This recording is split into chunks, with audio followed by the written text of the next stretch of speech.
Hi friends, welcome to my channel. In this video, 10th science first unit third numerical problem a mechanic unscrew a nut by applying a force of 140 Newton with a spanner of length 40 cm. What would be the length of the spanner if a force of 40 Newton is applied to the unscrew the same nut? இப்போ ஒரு mechanic இருக்காங்க. அவங்க வந்து ஒரு 40 centimetre நீளமுள்ள ஒரு spanner எடுத்துக்கிறாங்க.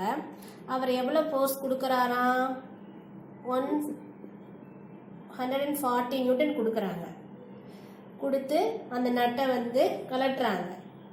இன்னொருத்தர் நம்ம அசைன் பண்ணிக்குவோம். அவர் என்ன பண்ணுறாரு?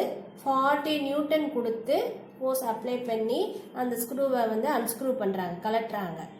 அப்போ அந்த 40 நியூட்டன் கொடுக்கும் போது அந்த ஸ்பானரோட லென்த் என்னன்னு கேட்டிருக்காங்க. சரியா? இப்போ வந்து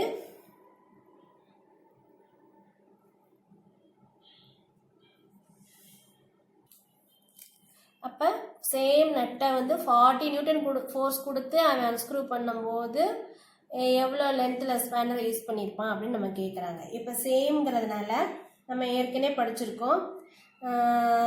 நம்ம இந்த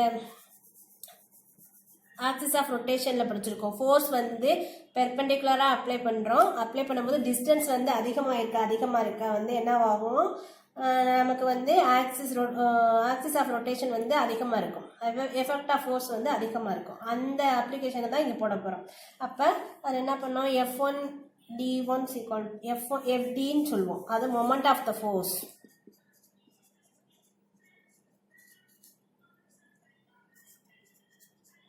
என்ன சொல்லுவோம்? F இன்ட்டு டின்னு சொல்லுவோம். ஃபோர்ஸ் இன்ட்டு பெர்பெண்டிகுலர் டிஸ்டன்ஸ் அப்படின்னு சொல்லுவோம். டிஸ்டன்ஸு ஃபோர்ஸு ரெண்டுமே இருக்கிறதுனால ரெண்டுக்கு எந்த ஃபார்முலா வரும்னா மொமெண்ட் ஆஃப் த ஃபோர்ஸ்ன்ற ஃபார்முலா. அப்போ சேம்ங்கிறதுனால ரெண்டு ஈக்குவேஷனை ஈக்குவேட் பண்ணிக்கிறோம். இதை வந்து F1 D1 அப்படின்னு எடுத்துக்கிறோம். இதை வந்து F2 D2ன்னு போடுறோம். இங்கே F1 வந்து என்னது? 140 நியூட்டன். D1 வந்து என்னது? 40 சென்டிமீட்டர். F2 வந்து 40 நியூட்டன். D2 நமக்கு தெரியாது.